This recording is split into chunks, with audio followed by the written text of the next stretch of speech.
The city of Serra das Almas, nestled in the cold mountains of Brazil, guards a secret that time refuses to erase.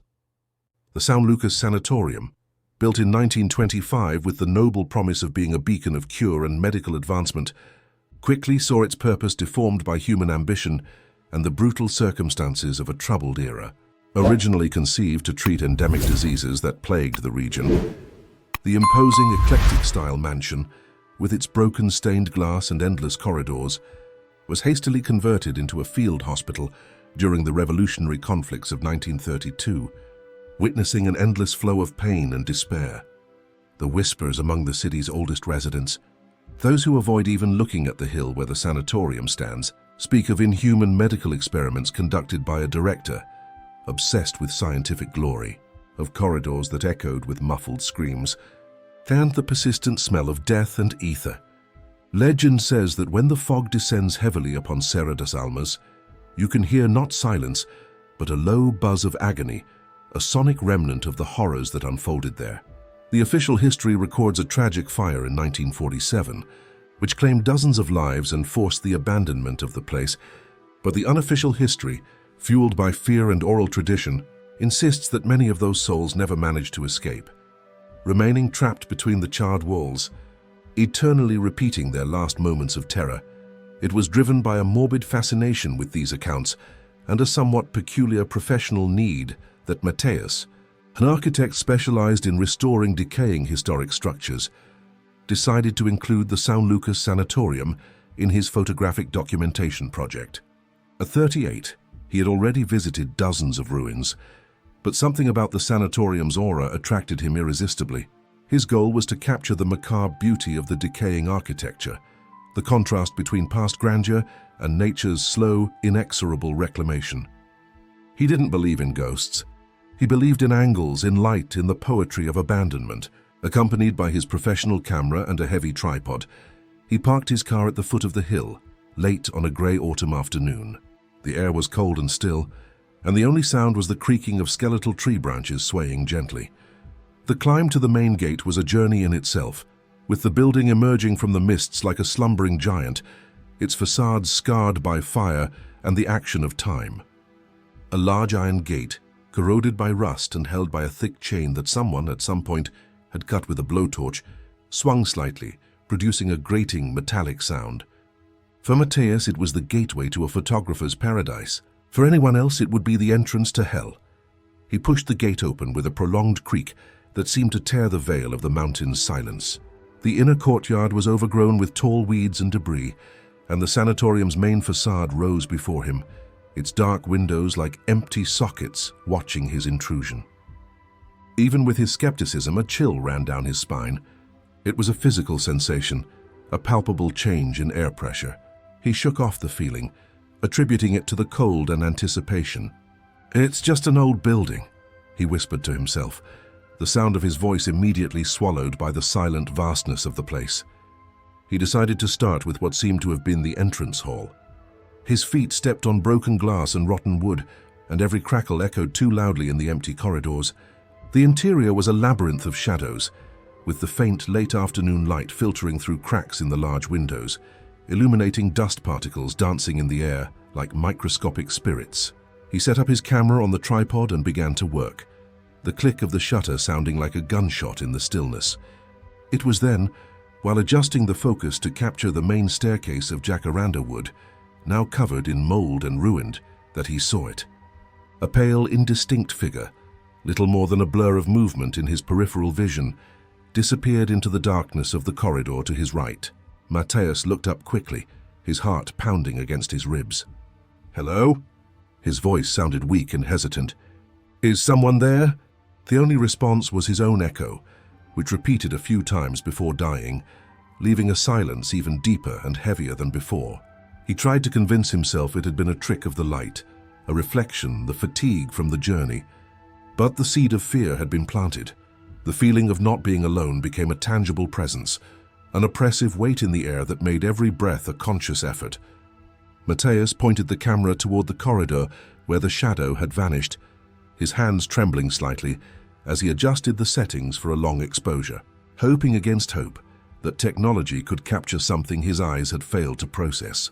The click of the shutter was followed by an expectant silence, and when the image appeared on the digital display, his stomach churned. The photo, while showing the empty corridor, was marred by a series of strange distortions, as if columns of dense air had come between the lens and the background, creating elongated, blurry shapes that twisted in the gloom. Rationalization came quickly. A lens issue, maybe moisture on the sensor. Any technical explanation was preferable to the alternative.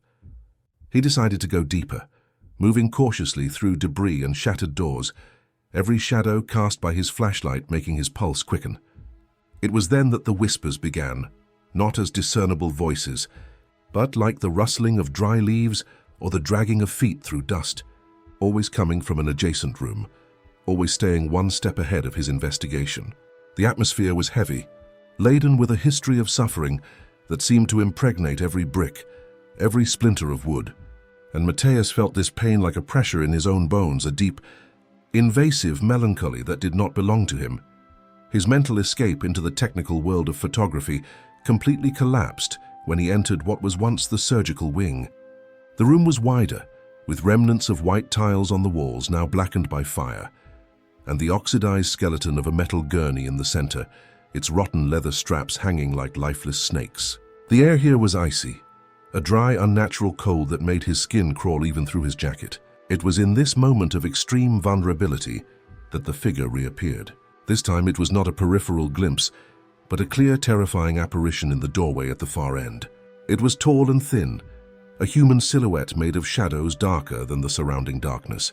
It had no face, no defined features, but radiated a pure, malevolent intent, a coldness that was not just thermal but spiritual.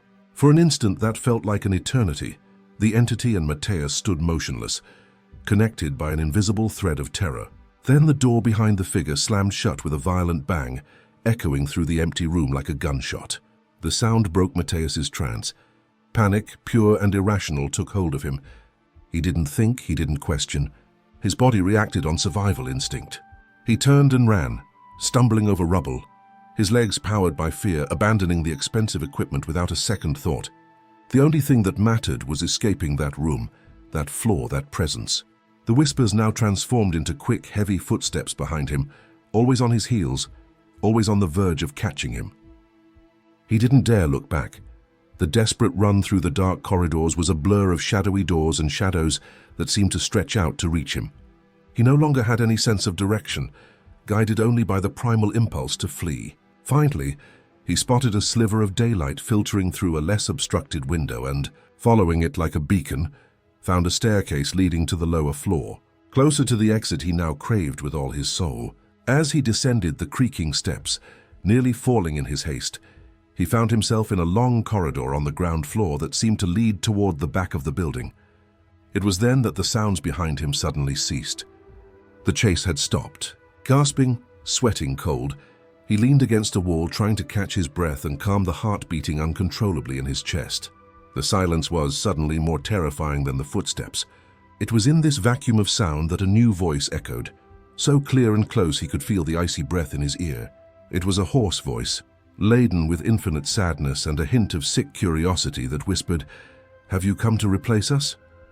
The scream that came from Mateus was involuntary, a primitive sound of pure terror. He pushed himself away from the wall as if burned, and with his last strength ran toward the end of the corridor, where a broken-down door promised access to the outer courtyard and perhaps to salvation. The twilight light outside the broken door was not the warm, welcoming glow of the sun, but a pale grey clarity. Yet it was the most beautiful thing Mateus had ever seen in his entire life. He burst outside, stumbling on the uneven ground of the rear courtyard, his lungs burning as they gulped great draughts of free, albeit cold, air. The relief was a wave so intense his legs almost buckled. He didn't stop to look back, he didn't stop to think. He crossed the courtyard with a speed he didn't know he possessed, his body still flooded with the adrenaline that transformed fear into fuel. The barbed wire fence at the property's edge was down in one section, and he crawled under it, feeling the barbs tear his jacket like the place's final claws trying to hold him back. Only when he reached the dirt road, a safe distance from the cursed hill, did he allow himself to fall to his knees, his body shaking uncontrollably. no longer from effort but from the pure, simple discharge of absolute terror. He looked back at the São Lucas Sanatorium. The building remained there, silent and imposing against the rapidly darkening sky. Its empty windows now seemed not blind but watchful, observing his escape. He saw no more shadows, heard no more whispers, only the heavy silence and the unshakable certainty that that place was alive in a sick and perverse way. The entity, the shadow, was not a residual echo, a harmless replay of the past. It was conscious. It was intelligent. The question, "Have you come to replace us?" was not a lament. It was a proposal, a spiritual trap. The sanatorium was not a prison for those souls by accident.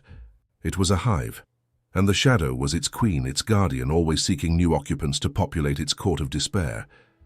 The story of experiments and the fire was just the shell, the earthly justification for something much deeper and older, a suffering machine that continued to operate long after its physical facade had crumbled, fueled by the negative energy of its captive inhabitants and the morbid curiosity of intruders like him. Mateus realized, with a chill that promised to be permanent, that he had not simply escaped a haunted place. He had escaped being assimilated, of having his own life force extinguished and replaced by that eternal darkness. The journey back home was a blur.